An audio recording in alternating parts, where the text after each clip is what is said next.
Ladies and gentlemen, we are back. Puckett, Benson, Mr. X, and this is a trade secret. If you have a glass that's empty, you can just knock it out right before the show. Bye-bye. Clean desk, baby. Clean desk. I made Ben giggle. All right, so we're going into our last set of contestants. We've seen 6 so far of our finalists, semifinalists. Now we're going to take a peek at the last set. Let's bring on our first contestant. We got Chance.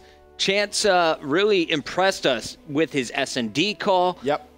In his submission. Looks like a nice guy. Rolled with a BJJ black belt. Chance, tell us a little bit about yourself. Break it down. Is your mic working? Your My mic is working. What do you want me to tell you about, Puckett? Yeah, tell me, bro. Where's your blue wall? Where is your blue wall? My setup is in the basement. The blue wall is in my room. I'm sorry I stuck with the blue shirt, though. I'm doing the best I can. It's all good. Blue headphones, too. Is blue your favorite color by any chance? No, probably black if I had to pick a color, but everyone started calling me blue shirt guy, so I wanted to keep the same theme. You got Smart man. He knows how to market. Brand recognition. I like it.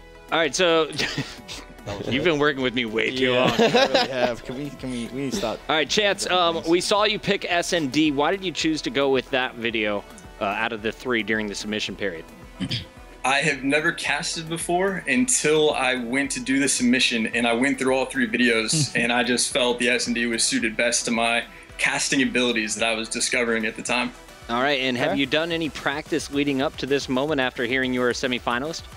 I don't know if you could call it practice. I was going on the MLG YouTube and going over former gameplays, muting it, and then just talking to myself, and that's about the only practice I've been able to get in. That's freaking Still good practice, man. yeah. All right, so let's take it to our second contestant, our last man of the night. We got AaronFPS. Aaron, we know you are a voiceover actor. Tell us a little bit about yourself when you're not doing that work. What else do you do in life? Well, other than voiceovers, I'm actually, I know in my submission video I said that I'm a student at ODU, but recently, like within the past week or so, I decided that I'm going to actually take a semester off and work on the whole voiceover thing because I just really want to do, like, that's the thing that I've wanted to do really since I started like casting or like YouTube and stuff like that. Other than, of course, like the voiceover, I work at a local restaurant and also I just make YouTube videos and commentate for a few other channels. What do you do at the restaurant? Are you a chef? I'm a waiter. Oh, wait. Well, what kind of restaurant? It's a seafood restaurant, local. It's on the beach. I actually live on the beach, probably about 5 minutes away. Right. So I'm at Virginia Beach, Virginia. Go. We could be new best friends. Right? Road trip. 5 minutes away. I mean, you can do whatever you want over the beach. But yeah, I'm an expo, barback, food runner, waiter, really everything there. I've been there for about 2 years. All right, now you chose the uplink, if I'm correct. How did you choose that video, and what do you feel is going to fit your style the best? I picked the uplink mostly because, I mean, it was between the hard point of the uplink, just because I find that those are the 2 most, like the action-packed. Like Search and Destroy is like really like slow, and I just feel like my voice as well as my style is I guess plays more towards like the fast-paced game modes because I can talk a little bit faster, and also just, I mean, I feel like those are the strongest for mine. Search and Destroy a little bit too slow for me, but I guess I'm still all right at it. All right, so let's give you guys the knowledge test. Ben, you guys, how many European questions or answers are in here? There's a few little. I just want to point out because a I couple love people, the fact that all of your questions. Hold on, shh, don't ruin it. I want to point out if any of you win that are in the cast-off, who knows who you're going to cast? Could cast the Australians, could cast the Europeans. This isn't a point. I'm not expecting you to get this right. This is more of a, you know, I don't know much about these guys. Maybe I should try and learn. That was the point of some of these European questions. Got it. Not necessarily just to. I casted a team from. That's amazing. I casted a team from Singapore. Right, you had no idea what they were doing. But they took a shotgun, ran out on B flag on Octane, and then I immediately figured out what they were doing. They weren't going to win. Just to quickly clarify, both of you have you've seen the show so far. You've been watching. Yes, sir. Yep. So you know the kind of the format to it. I'm going to ask you both 3 questions. If you get one wrong, the opposition has a chance to steal. And we're going to start off with AaronFPS for the first question. Okay. All right, Aaron, there are several things that this does, so give me multiple answers. If I'm using Hardwired, what benefit am I getting? Hardwired, I don't really see that one used too much. I honestly can't tell you. All right, we just said it at the end of the last cast. It resists EMPs and... Oh, Chance, you know nothing. Chance knew it. Sorry. Oh my Sorry, I jumped the gun. goodness I read your gracious script me. and I didn't follow the rules. And what does it say? My script, the question, wrong. All right, The Chance, I'm going to bring you one just as easy. All right, you ready? I can't believe Yeah. you're in this whole thing. If I wanted my grenades to do extra damage, I would Danger use close. what perk? Danger close. Correct. All right, now going back to your chance to steal. Sure. The hardwired is going to resist EMPs and stuns. What score streak will it also benefit against? System hack, right? Nailed it! Oh! No, I want to point It's out not that was actually a good competitive, save from you, Chris. That was a really That's good a save. really good save. I've been in the business for 10 years, Ben. That was good. All right, Chance 2-0. Moving on. Aaron, Yep. back over to you, my friend. Oh gosh. From Benson, let's hear it. You ready? Yeah. Envy's first ever championship was at what event? Ooh. I'm gonna randomly say COD XP. That is incorrect. Chance, you have a chance, ironically, to steal. I don't know how far Envy goes back. MLG Raleigh. That is incorrect. The correct answer was Gfinity 3. Which is kind of funny because Envy goes really far back. they go real, Yeah, that's insane. real far back. Moving on. Chance, your second question. Which player famously fell over whilst walking onto the main stage at the 2014 World Championship? The EU player, Mad Cat. Yeah. Correct. Oh. Very good. I'm impressed. Not a lot of people knew that one. All right, Aaron, I got a question for you. Name the All right, let's hear hills it. in order on Biolab Hardpoint. Biolab Hardpoint. You're gonna start off in the area right. I didn't know the exact call out. I know that's stupid, but it's gonna be the area where the canisters go through, right outside of ice, right next to ice. It's gonna be I'll the take first that. one.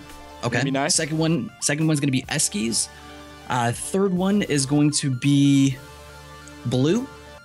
Fourth one is going to be green plat, and the fifth one is going to be mid bio, and it's going to go back to the first. Good stuff. Yep, good stuff. And then, Chance, how long does it take for an uncontested uplink drone to reset? This is actually...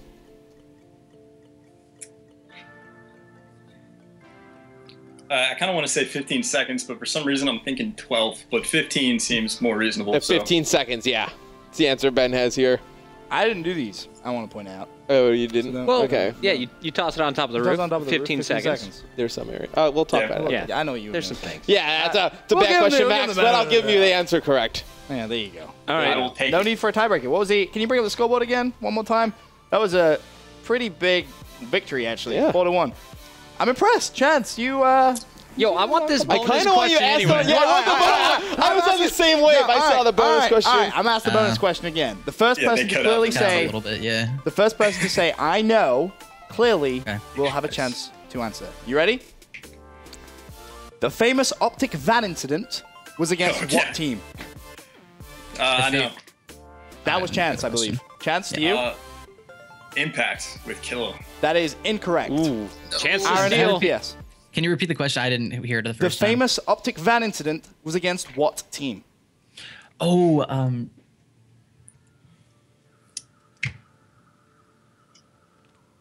was it? I can't think of the name. It's on the tip of my tongue. 4, 3, 2, I'm gonna say MV. 1. That was incorrect. The correct answer was Unite at Full Sail. Killer The was rest on the was team. Killer, Nice. Nameless, Parasite, and okay. Ricky. Yeah, you had forgot that half of switched. impact there. Yeah. Close. All right, so that was a fun bonus question. The European one was the easiest ever because there's so many montages of Mad Cat falling over. That and was over one of the again. best moments in COD Champs There's like a history. dubstep one. It's like WWW, and he's like falling, slipping. Matt Cat, you watching the show? I apologize. Had to add that. And that's what you get for wearing sunglasses indoors. He doesn't even really fall. His legs just completely just, like, stopped collapse working. underneath He him. just completely stopped to work. They He's good with his hands. All right, we're gonna throw it to. Are you both in the game? I believe you are, right? Oh, they're ready. Yeah, think no so. need for a commercial break. You guys ready to get into this? Yeah. More or less, yeah. All right, I'm going to say one last thing to both of you.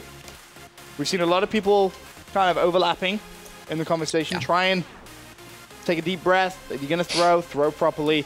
and be as clear as you possibly can, because obviously I'm trying to drive for the viewers watching in the stream as well. Of course, if you're taking a break, assume the other guy's going to jump in. Yes.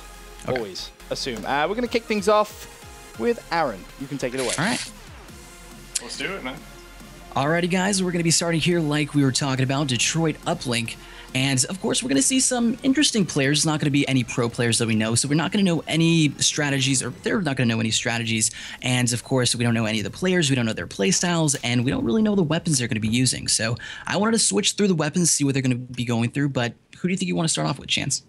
Definitely want to start out with CJ. The last game he had, he was going off. So him and J-Lib, I'm looking for having a really good game. Okay, so guys, we're going to be starting off here. Of course, 5 minutes to start it off. I want to start off with Maze's Realm, of course, one of the contestants here in the cast-off, and he's going to be using the BAL. So going through the players, I mean, we're going to see a couple BALs and a lot of ASM1. So he's going to get taken off right off the start, and it looks like we're going to see a very early satellite pull here from Sleazy, and he's going to have nothing. Oh, no, it is going to get taken out from behind, but his teammate right there, J-Lib, able to pick it up once again, and 2 players contesting him. Oh, man, all these players right next to the satellite. Can he get it in? No, satellite is down once again. Yeah, that was an instant 3 down for the Sentinel squad. They did manage to get school control back, though, so the push didn't work out. But Sleazy, coming with the ball now, has a clear path. The school players are spawning up back the Umpleak. He's going to go for the throw, and no player is able to contest the shot. That is 1 point to the Atlas. All right, now I was watching J-Lib. He's going to get taken down, but right as he dies, we're going to be jumping on board. Oh, 2 players down for Mr. X's team, and that's actually another player, Freaky, going down as well. So Big Steve is going to pick up the satellite drone. He's going to get a little bit closer, tries to throw it in, is going to miss it, not going to be able to connect, and that is going to be Freaky picking up the satellite and resetting it, throwing outside the map. Yeah, all 4 down for the Sentinel squad on that push. It didn't really work out for him, but it looks like now they're going to try and wrap it around. They're actually taking it back into school. Not really sure what they're going for there. It looks like they got kind of confused with the players. Some kills go down, and now the Atlas squad has it. Looks like they're going to try to go for a 1-point play. Oh, he gets stopped right at the goal line, though. Right at the goal line. That's just kind of disheartening, but as we're saying that, it's going to be 1 more score going in for Mr. X's team, and they're looking pretty good at this point right now. I'm going to be on board with Maze's Realm once again. We started off with him, but he's able to get a few kills back at the spawn, but one more time, we're going to see a push from Mr. X's team. That's Freaky. He is disabled. His exosuit is disabled, and he's going to try to throw it in, but does miss that one, and it is not going to help him out whatsoever. Satellite is down, but we're going to see another 2-point play there. And they're up 5-0, only 3 minutes left to play. Yeah, the only reason the Atlas team was able to get that dunk is because you saw Big Steve manage to get the satellite, but instead of playing it, he chose to just throw it and try to gain yards when they didn't have any sort of control whatsoever. So they immediately got slayed out by CJ just going off, and they were able to pick up the ball and get the easy dunk right away.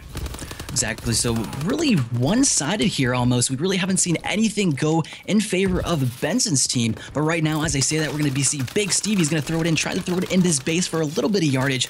And it looks like he's going to do exactly that. But the satellite is down once again. And that's just, it's not really working out for them. I mean, they're able to get at least 1 player over to the team or over to their side. But really not much more than that. But as I'm saying that, Maze's Realm trying to get some yardage of his own.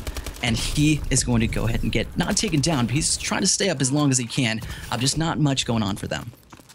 One mistake you see the Sentinel squad making, they are able to get some pretty good map control at times, but then when they pick up the satellite, the person with the satellite is the one that's pushing in first. He doesn't have any blockers, there's hardly any support, so he gets killed and then their entire push is over, so they waste all of their good chances. Exactly. So one more time, we're going to see J-Lib. Oh, jumps up, isn't able to dash in for that one. And right now, we're going to see CJ. He gets 2 kills and is able to jump it in for another 2-point play. So this being one of the, I think, for a player, you'd have to say that this is one of the most favored sides just because you have to dash out of school and you can basically dash right in for a 2-point play or even just throw it through the window and you'll be able to at least get a few points. So once again, we're going to see Sleazy is your satellite carrier. It's going to go down, trying to throw it from some yardage as well. And I mean, it's one-sided here. Mr. X's team going completely off.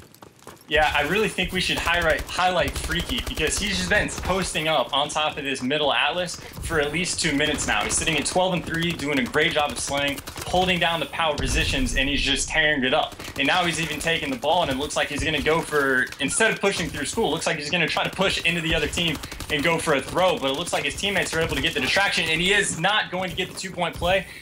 If they could just play the ball, Mosquito does that well. They finally played that one well. Good plays by them. I mean, you have to really say, Mr. X's team, if you look at the minimap, for most of the time, they're able to gain pretty great map position. I mean, you're going to see Benson's team really spawning in the back, really not able to do anything, get out of the spawn, and that's just leaving them a perfect opportunity. That's Mr. X's team to go in and throw in and go for the 2-point play. So as I say that, Sleazy picking up a 2-piece, and right there, CJ picking up a 2-piece as well. So, I mean, with everything combined, I mean, Mr. X's team just able to go in there. One more time, you can see all 4 players are next to this, next to the goal, and I mean, tries to throw it in one more time, isn't going to be able to. The satellite's going to go out. Sleazy actually with the team kill there might have hurt his team's chances to get a 1-point or 2-point play, but at the end of the half, that's going to be 7-0 to Mr. X's team. You can tell they're clearly more well coached than Benson's, unfortunately, and they just showed a dominating performance. Okay. 20-8. CJ's good, man. CJ's very good. All right, so we're going to go ahead and end it there at the half. Let's send it over to you first, Matt. Who do you want to break down? I think you want to start off with Chance. Chance's opening to Aaron. Once Aaron kind of threw it to him, it was really good. Then throughout, calling nice plays in school with pretty good analysis. It was fairly accurate analysis too. Everything he was saying, keeping a good track of that kill feed. That's actually something a lot of people, it's kind of hard to do. Keep track of the kill feed constantly through the game, kind of updating. I thought it was actually a really good cast. Now, we actually paired you guys together on purpose, and I picked this combo because I wanted to hear Aaron continuing to do the play-by-play, and I wanted to hear Chance jumping in with the analysis. Chance, you're basically a stronger version of Mr. X. Got him. The game knowledge was there. And the game knowledge was there. He showed it there. But also, just like Matt when he first started, no energy. You were bringing a little bit more energy towards the end of that 5 minutes, but at first it was just kind of monotonous. So you're going to learn to inflect a little bit more. You're gonna learn to put a little bit more emphasis at certain points in the game where it's needed. But I thought overall, you're coachable. Like from a play-by-play guy to another caster, it's someone that I definitely want to work with as well because I can throw you any question throughout that game and be pretty confident you're going to be able to answer it correct. I was actually really impressed, not going to lie. Throughout that whole thing, I kept looking at both Chris and Matt, and I was like, yo, he's good. Chance is good. I like where this is going. Really good analysis of the gameplay. Really, it's difficult, as Matt said, to keep track. Sometimes you can lose, like, bringing up, for example, team kills. Sometimes people will kind of let that slip by, but you brought everything up that you really needed to. And I liked as well, you did a little bit of play-by-play, not too much, but when you did, you showed that, that isn't something which is like you can't touch. You can manage to hang when it comes to play-by-play. If the big moment happens, you can call it and you can hand it back. And that's what you really need in a color commentator. So the one thing I would say working on moving forward is your personality. You have it. Use it. You're funny. Smile a little bit more. That's going to help you kind of just have a little bit more energy in your voice. So overall, really solid cast, man. Impressed there with the color commentary. Let's send it over to Aaron, who's doing the majority of the play-by-play. Aaron, pretty accurate stuff. It's really hard. This is the hardest job, in my opinion. Game knowledge, you can just study that, and you can just wait for your moment to jump in. But at times, you did get a little bit lost. You were able to bring it back. Very few errors, though. I almost wrote down just 3 notes on your side. You said throw for yardage once on a reset. Small stuff like that. When you thought Maze was going to die. Yeah, I tried to save it, because he was in a position where he should have, I guess, died. But then, I looked at the kill feed and I was like, where's Maze's? And then it never happened. So I tried to save it. But yeah, I definitely saw that one as well. And it's really hard because, of course, Ben is trying to follow you and where you were going. I could see Ben got lost a few times. One of my biggest things was I think 3 times. I wasn't obviously trying to follow, but someone would pick up the satellite drone. And I think it was like, for example, Mosquito had the drone. He was in school, and you said, let's get on board with Maze's realm. And he was like at the other side of the map. And it was kind of like, well, Show the drone guy. Show the drone. In upling, it's always easier to just revert back to the drone carrier. He's always going to be the guy that's going to have the action, right? He's either going to get taken down or he's going to get some score. So I would often say follow the objective, even if it's CTF. Follow the flag carrier. Hardpoint, who's on the hill? They're the easy ones. When you see something big happening outside of that, like a teammate getting a cut, like a teammate about to, flag, wrap around, that's when you change player, and that's when you really address the other plays. I could see the nerves at the start. In the very first play, someone went for the satellite. He died on the school stairs.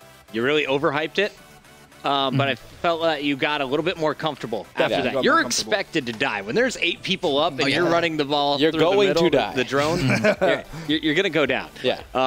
But I thought you did hit the key moments when you needed to around the score. Could have put a little bit more emphasis on a few of the dunks. I thought those are huge plays. See, that was what I was trying to touch on.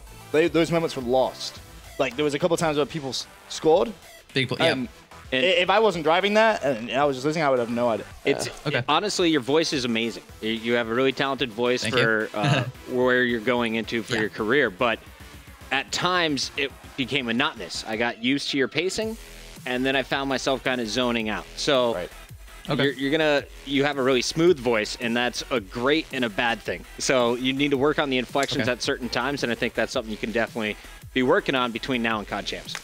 I put it better myself. Matt, any final notes for Aaron? No, I mean, I thought, the energy at the beginning by school was really good, but then at the end, when they were just about to throw that one in, there was like no time left. There was like none. That's the only thing I probably would have swapped. But yeah, that's like the most exciting moment. That's where you want to nail it.